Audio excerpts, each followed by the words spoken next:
Hi everyone, welcome back to my channel, the Baking Diva. Well, today we're gonna have a special video. I was invited by Mitch and Philip from the channel Kitchen Queers to participate in a collaboration they were organizing. And the collaboration's name is Fireworks of Food 2020. That's right. And those that are participating are going to make something geared towards the 4th of July holiday. And there'll be hashtag Fireworks of Food 2020 listed down below my video. If you click onto that, it will take you to a separate page that will have everybody that's participating in this. Their videos will all be listed on there, and you'll have the opportunity to watch all of them. So, I was deciding, what the heck could I make? And the first thing, obviously, that came to my mind was fireworks. So I thought, what kind of fireworks? And then the wheels started spinning. And I thought to myself, everybody likes fireworks, right? They like the beautiful colors and the lights and the noises. Well, that is everyone except dogs, right? So I thought, I remember what I'll make. And I decided to make for you chocolate cherry bombs. You all know what a cherry bomb is. Oh, when I was a kid, we used to watch all those fireworks and we used to say, ah, there goes a cherry bomb. So I'm gonna make for you chocolate cherry bombs today. So, without further ado, don't go away. We're gonna get started and I'll show you what we're gonna do. So stay tuned. All right, so the first thing you wanna do is you wanna bake a cake. Now, buy a cake mix. You can buy Pillsbury, Duncan Hines, whichever you prefer. But buy a chocolate cake mix.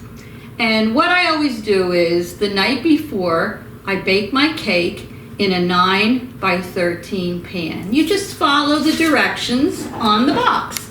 So here's the cake that I baked last night. If you don't want to bake it the night before, you can bake it the same day. It's just that you can't do anything with it until it's cool. So I baked it the night before, and here it is. Alrighty, so now you want to get yourself a big bowl. So I'm going to use this one over here because this is a good size. Let me move my stars out of the way for now and put my cake pan here. So now what I want to do is, with very clean hands, you want to take your cake just like this out of the pan. See how nice it comes out? You want to take it and you want to break it up into pieces in this bowl. Just tear them apart like this. This is the same way I make my cake pops, only this is a little bit of a different version. So I'm going to break up all these little pieces of the entire cake, and I'm going to put them in this bowl.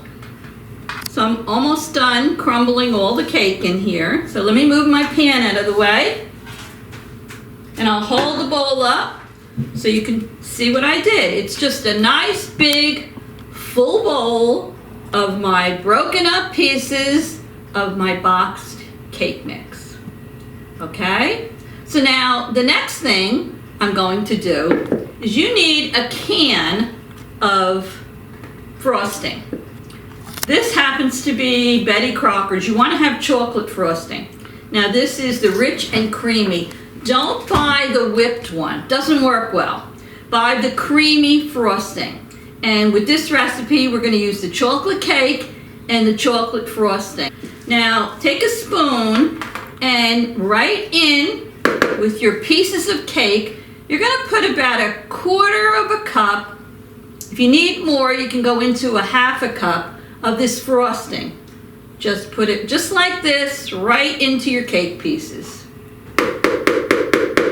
I'm just going to put a little. Usually when I do it, it comes out to about 1/2 can. Don't put the whole can in. Okay, now with very clean hands, we're gonna squish our hands in here. Trying, there we go, to get my wedding ring off because I don't want to squish that in there. Let me put it over here. And we're gonna start squishing, just like you're making a meatloaf and you want to get everything combined. Woo! So here we go. Woo! Yummy, yummy in the tummy. We want to get it all mixed so that everything starts to get combined. The cake and the frosting all needs to stick together because what do we want to do when we're done? We want to be able to roll these into balls. So let me keep squishing this and you'll know by the consistency of it whether you need to add more frosting or not. You can start to see it's not ready yet, but you see how it's starting to form? That's what you want. You want it to be able to start to all stick together. Start out with less frosting because if you put too much in the beginning, you can't take it out. All right. So let me keep squishing, squishing, squishing. As you'll see down below here, this is what it should look like after I've mixed it all with my hands. This is exactly the same way I make my cake pops, the first part of this. So if you're making cake pops, you can follow part 1 of what I just did. Now, what you're going to need is you're going to need maraschino cherries with stems. They have to have the stems on them. Otherwise, these cherry bombs will not work. So what I did is I took my maraschino cherries and I drained them. I patted them dry with some paper towels, at least as dry as I could, because you don't want them all wet and drippy. So this is what they look like.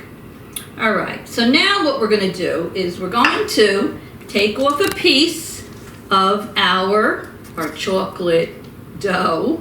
Now you can either use one of these scoopers to scoop out the right amount, or you could just take it in your hand. And what you want to do is roll it into a ball. Roll it, roll it, roll it, roll it, roll it, roll it. The cameraman is always making faces with me. My subscribers know I'm a little cray-cray. Can't you have fun while you're baking too, cameraman? All right. So now what you want to do is make just a little indentation in that ball. Nothing fancy, because you'll see what we're going to do. Take one of your cherries like this with the stem, put it in there, and what you want to do is you just want to mold the dough around your cherry.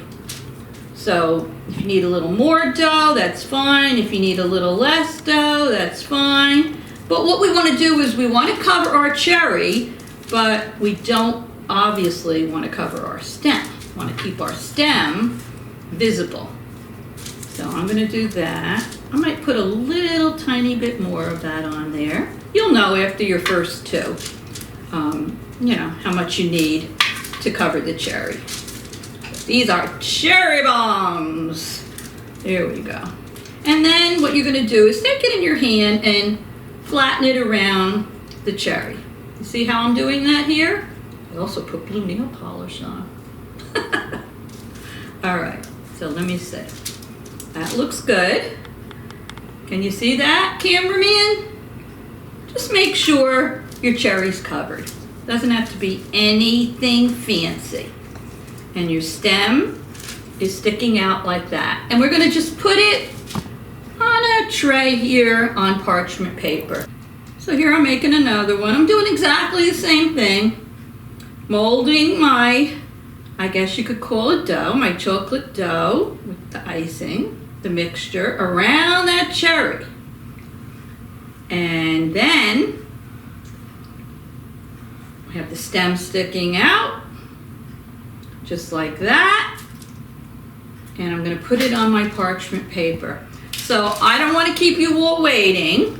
I wanna finish this video in a timely manner so you can go over and watch everyone else's. So let me finish doing all of these cherry bombs, and I'm going to be right back and show you how we finish these off and do a taste testing. So don't go away. All right, so here's my firecracker cherry bombs, and they have all the cake dough wrapped around them. Now what I did is I put them in the refrigerator for about 15 minutes just to chill them a little bit. Now, because they're fairly large, as you can see, you know, you have to put enough cake around them to cover that cherry. We need to dip them in the chocolate that we melted. And, you know, I have a bag of the dark chocolate wafers that I melted in the microwave. If you need to thin out your chocolate, just add a little vegetable oil to it and keep stirring it every 30 seconds so you don't burn it. But what I'm going to do is, if you dip these in the chocolate by just holding the stem, I think they're heavy, and what will happen is your cherry will be left in your hand and the rest will fall into the chocolate. So I'm going to take a fork and I'm going to pick it up and put it on the fork. Let me move my chocolate over so I can show you. I have a spoon here. So I'm going to try to put the fork down into there and spoon my chocolate over the top. You don't want to cover the stem. And the chocolate should drip through those, what do you call those things on the fork, cameraman? Tines. Tines. The tines on the fork. All right, let's see how this works. Because I've done these many times before, cake balls, and if they're too heavy, and what will happen is they will fall right into the bowl of chocolate. So because these are heavy with the cherry in them, you know, I'm a little bit afraid that that's going to happen. So I'm trying it this way instead. And you never waste any chocolate because you can always remelt it in the microwave. Tap it on the side of the dish. Tap, tap, tap, tap, tap to get all that extra chocolate off there. Okay. And I should have probably had a toothpick or something with me, but I'm going to just move this over and slide this down onto the parchment paper. There you go. It's a little messy, but doesn't matter. So put it on the fork. Hold the fork like I do on the side of the bowl. There's a method for that. I forget what it's called. Spoon your chocolate over your cherry bomb. And like I say, these make a lot. I ate a couple of them before the cherries were, before the chocolate was on them. And they're delicious. But you'll probably get about 24 of them, and they're pretty darn big. So there you go. Tap, tap, tap. Now, some people, they'll take a little bit of chocolate and put it on the end of the stem of the cherry and put a little of that edible sprinkles or glitter on it. Makes it look like it's lit, but we're not going to do that today. But you can do that if you want. So I'm going to keep dipping these and coating them all with chocolate. When they're done, I'm going to pop them into the freezer for about 10 minutes. It just helps that chocolate to set. And then what we'll do is we'll cut one in half, show you what it looks like inside, and we'll do a taste testing. So stay tuned. All right, I'm back, everyone. And these cherry bombs have exploded. They look fantastic. Just look at this. I'll put a still in the video for you. Oh, I can't wait to dig in. Oh, before I forget, if you haven't already subscribed to my channel, go down below and hit that red subscribe and the little bell next to it till it says all, and you'll get a notification the next time I have a video up and you won't miss out. I really appreciate all my subscribers. So these look fantastic. I want to cut one in half because I want to see what the inside looks like. So let me move this over a little bit. And let me take one down here that I haven't put out on the tray yet. And take my knife. And I want to cut it in half. So let's see how it looks. Whoa, baby, look at that, cameraman. Isn't that fantastic? Beautiful. Oh my God, look at that. Beautiful. So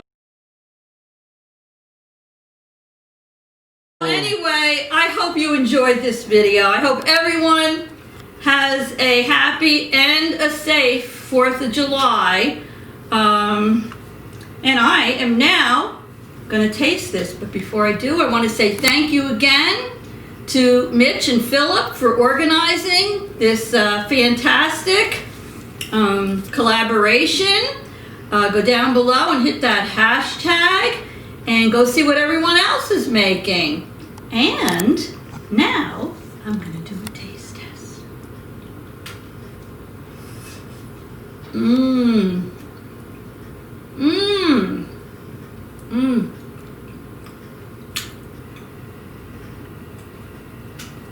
2 thumbs up. Look at that. You gotta make these. Oh, I should tell you, after you dip them, keep them in the refrigerator for 15-20 minutes until they set, but bring them to room temperature before you serve them. These are fantastic. So thanks for watching, everybody. Go watch everybody else's video, and I'll see you soon.